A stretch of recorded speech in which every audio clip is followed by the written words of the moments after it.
LIC से personal loan कैसे ले। जी हाँ दोस्तों, अगर आपको किसी भी तरीके के लोन की रिक्वायरमेंट है तो अब आप एलआईसी से पर्सनल लोन ले सकते हैं। दोस्तों खास बात इस लोन की यह है कि यहाँ पे आपको किसी भी तरीके के डॉक्यूमेंट्स की रिक्वायरमेंट नहीं होती, ना ही आपके इनकम प्रूफ की, ना ही सैलरी स्लिप की, ना ही सिविल स्कोर की, मतलब किसी भी प्रकार के डॉक्यूमेंट्स की जरूरत यहाँ पे नहीं पड़ती। और दूसरी बात खास बात है, यहाँ पे ये दुनिया का सबसे सस्ता और सबसे जल्दी मिलने वाला लोन है। जी हाँ दोस्तों, आप मार्केट में आप देखेंगे तमाम तरीके के ऐप चल रहे हैं जहाँ से आपको लोन मिलता है, लेकिन वहाँ पे रेट ऑफ इंटरेस्ट बहुत ज़्यादा होता है और थोड़ा अगर बैंक में जाते हैं तो वहाँ पे आपको समय भी लगता है लोन को मिलने में। तो दोस्तों यहाँ से आपको लोन बहुत ही आसानी से और रेट ऑफ इंटरेस्ट भी यहाँ पे बहुत कम होता है। तो दोस्तों बहुत ही सस्ता लोन हम इसको कह सकते हैं। तो दोस्तों आज के इस वीडियो में हम बात करने वाले हैं कि दोस्तों जो एलआईसी से आप लोन किस प्रकार ले सकते हैं, कंप्लीट डिटेल इस वीडियो में बताने वाला हूं। अगर आप लोन लेने में इंटरेस्टेड, किसी प्रकार का आप लोन लेना चाहते हैं, आपको कहीं अर्जेंट रिक्वायरमेंट है, फीस भरना चाहते हैं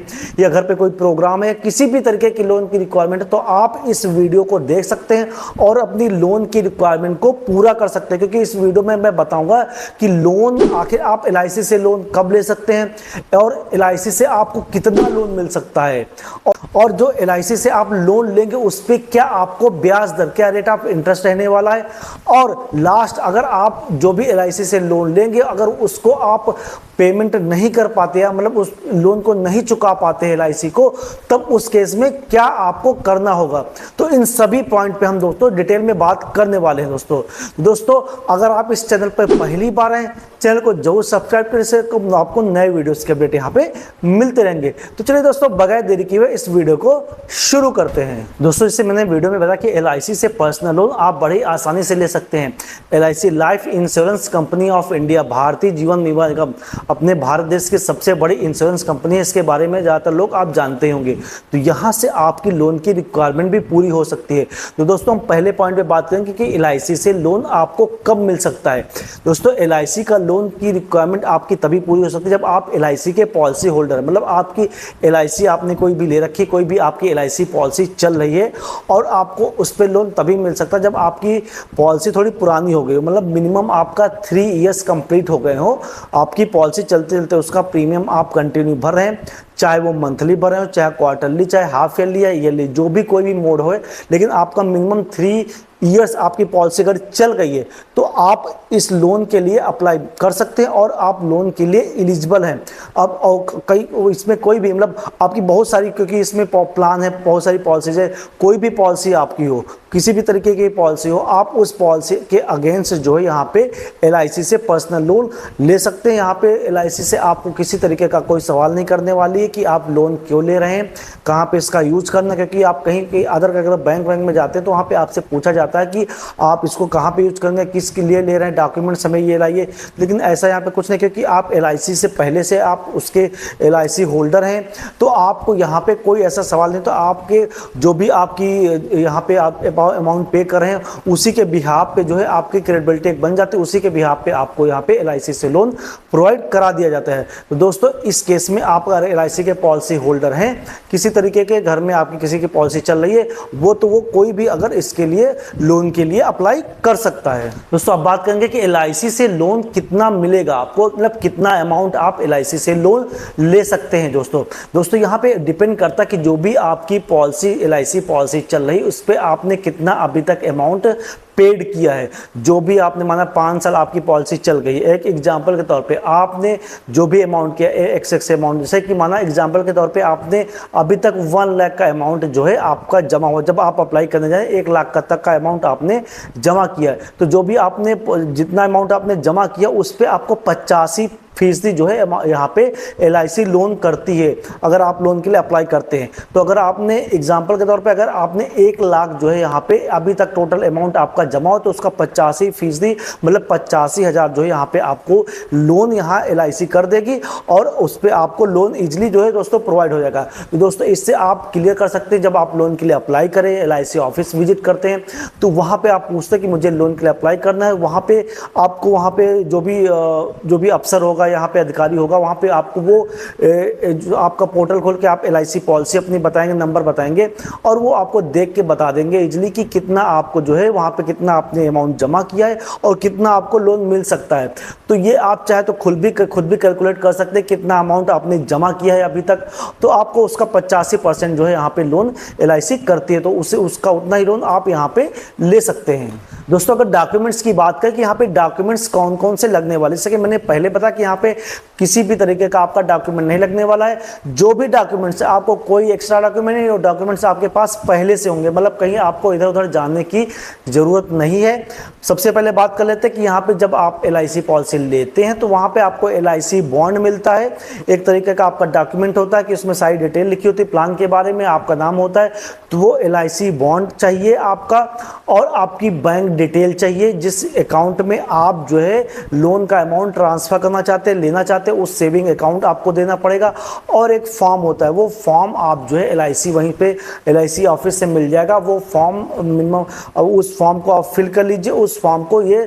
कुछ डॉक्यूमेंट लगने वाले, बाकी आपकी डिटेल, आपका पैन कार्ड, आधार कार्ड वो पहले से लगा होता है, लेकिन उसकी फोटोकॉपी आप एक साथ में रख सकते हैं। मतलब आपका जो भी डॉक्यूमेंट है वो आपके पास होगा पहले से, कोई भी एक्स्ट्रा डॉक्यूमेंट आपका यहाँ पे नहीं लगने वाला। इसके अलावा आपका ना ही कोई सैलरी स्लिप, ना ही बैंक प्रूफ, ना ही कुछ भी नहीं आपका चाहिए, कोई भी डॉक्यूमेंट। तो इन डॉक्यूमेंट्स के साथ आप लोन के लिए अप्लाई कर सकते हैं। दोस्तों अब नेक्स्ट पॉइंट की बात करते हैं, जो भी आप LIC से लोन लेते हैं उस पर आपको क्या ब्याज देना पड़ेगा, मतलब रेट ऑफ इंटरेस्ट क्या रहने वाला है। दोस्तों जैसे मैंने कि पहले बताया कि दुनिया का सबसे सस्ता लोन इसको हम कह सकते हैं, क्योंकि इस पर रेट ऑफ इंटरेस्ट दोस्तों मार्केट में जो भी तमाम तरीके के ऐप्स हैं उन सभी से जो है, या जो भी लोन प्रोवाइड करते हैं उन सभी से जो है रेट ऑफ इंटरेस्ट काफ़ी कम रहता है। क्योंकि दोस्तों यहाँ पे हम बात क्लियर अगर बात करें तो यहाँ पे रेट ऑफ इंटरेस्ट आपका 9% के जो है आसपास रहता है, यहाँ पे 8 से 9% के रेट ऑफ इंटरेस्ट रहता है। इस परसेंट पे जो है यहाँ पे आपको लोन मिल जाता है और उसी के हिसाब से आपको जो है लोन जो है आपको चुकाना होता है LIC को। दोस्तों अगर हम करंट की बात करें तो दोस्तों यहाँ पे 16% से लेके दोस्तों मैक्सिमम जो 24 से 25% फीसदी जो है यहाँ पे रेट ऑफ इंटरेस्ट रहता है। तो आप खुद ही कैलकुलेट कर सकते हैं कि यहाँ पे कितना जो है आसानी से जो है और सस्ता लोन यहाँ पे LIC से आपको मिल जाता है। तो दोस्तों ये एक बहुत ही बेनिफिट आपके अगर LIC पॉलिसी होल्डर हैं तो आपकी LIC पॉलिसी, क्योंकि LIC तो यहाँ पे इंश्योरेंस तो कवर आपको मिलता है, साथ ही साथ आपको जो है यहाँ पे कभी भी आपको बीच में भी,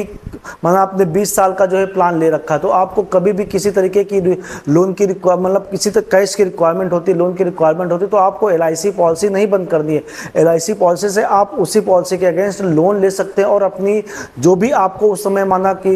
किसी भी तरीके की कहीं पे भी आपको रिक्वायरमेंट होती है तो उसको वहाँ पे आप यूज कर सकते हैं, बाद में इसको आप रीपेमेंट भी कर सकते हैं। फिर बात करते हैं अगर दोस्तों अगर आपने LIC के जो ये यहाँ से लोन लेते हैं, अगर उसको आप रीपेमेंट या नहीं उसको चुका पाते, जो लोन लेते वापस नहीं कर पाते LIC को, तो उस केस में क्या होगा।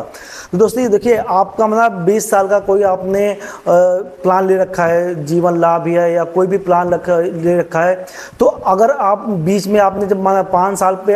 साल पे आपने जो है LIC से लोन लिया है, तो आपका जब लोन लेते तो उसकी आपके जो है जो भी आपकी किस्त होती है वो आपकी बन जाती है कि आपको कब कब अमाउंट पेमेंट करना है, तो वो आपको क्लियर आपको पता चल जाता है। दोस्तों अगर इन केस आप नहीं कर पाते हैं, जो भी लोन की किस्तें हैं वो नहीं आप अदा कर पाते हैं, लेकिन आपको यहाँ पे ध्यान देने की जरूरत है दोस्तों, जो भी आपकी LIC की किस्त तो चल रही होगी ना, आपको मंथली या क्वार्टरली या ईयरली जो अमाउंट आप यहाँ पे पेमेंट कर रहे थे वो आपको नहीं बंद करना है, वो आपको कंटिन्यू जमा करते जाना जब तक आपका पूरा टाइम नहीं हो जाता है। दोस्तों जब आपका पूरा टाइम हो जाता है, दोस्तों जब आपका मेच्योरिटी टाइम आता है, जब मतलब आपका अमाउंट पॉलिसी के 20 साल कंप्लीट हो गए, अब आपको अमाउंट मिलने वाला है, तो दोस्तों उस समय जो है LIC कैलकुलेट करती कि आपने कितना लोन लिया था और आपका कितना अमाउंट मेच्योरिटी का अमाउंट बना हुआ है, तो उसमें से जो है आपका LIC का लोन का अमाउंट जो है डिडक्ट कर देती है और बाकी का रेस्ट ऑफ अमाउंट जितना आपका बचता है वो आपको मेच्योरिटी के समय LIC दे देती है। तो दोस्तों यहाँ पे घबराने की भी जरूरत नहीं, अगर इन केस किसी भी अगर, लेकिन आपको पहली बात तो LIC अगर लोन लेते तो उसको आपको वापस करना चाहिए, लेकिन इन केस अगर कोई ऐसी समस्या आती है तो आप जो है ये लास्ट में जो है आपको घबराने की जरूरत नहीं, आप जो है बाद में आपका वही अमाउंट, क्योंकि आपको मिलने वाला था तो वही आपको डिडक्ट कर देगी और बाकी का अमाउंट जो है यहाँ पे LIC आपको वापस कर देगी। तो दोस्तों इस प्रकार आप LIC से लोन लेके बड़े ही आसानी से अपनी जो भी जरूरतें होगी उसको जो है पूरा कर सकते हैं। दोस्तों इनके सभी किसी भी तरीके का आपकी प्रॉब्लम आती है, आपको किसी LIC पॉलिसी से लेके, लोन से लेके, मैच्योरिटी से लेके या किसी भी प्रकार के LIC से संबंधित आपको अगर सजेशन चाहिए, कोई राय चाहिए, तो आपको दोस्तों हमारा LIC का हेल्पलाइन नंबर, व्हाट्सअप नंबर आपको मिल जाएगा, आपको स्क्रीन पे भी दिख रहा होगा या आपको वीडियो के डिस्क्रिप्शन बॉक्स में मिल जाएगा। वहां पे आप अपना मैसेज ड्रॉप कर सकते हैं, वहां पे आपको जो है तो आपकी जो भी समस्या होगी उसका समाधान यहाँ पे मिल जाएगा। दोस्तों उम्मीद करता हूँ आज का वीडियो आपके लिए हेल्पफुल है। वीडियो पसंद है तो वीडियो को लाइक करिएगा और अपने फ्रेंड एंड फैमिली में शेयर करना बिल्कुल ना भूलें। मिलते हैं किसी नेक्स्ट वीडियो में, तब तक के लिए धन्यवाद। जय हिंद, वंदे मातरम।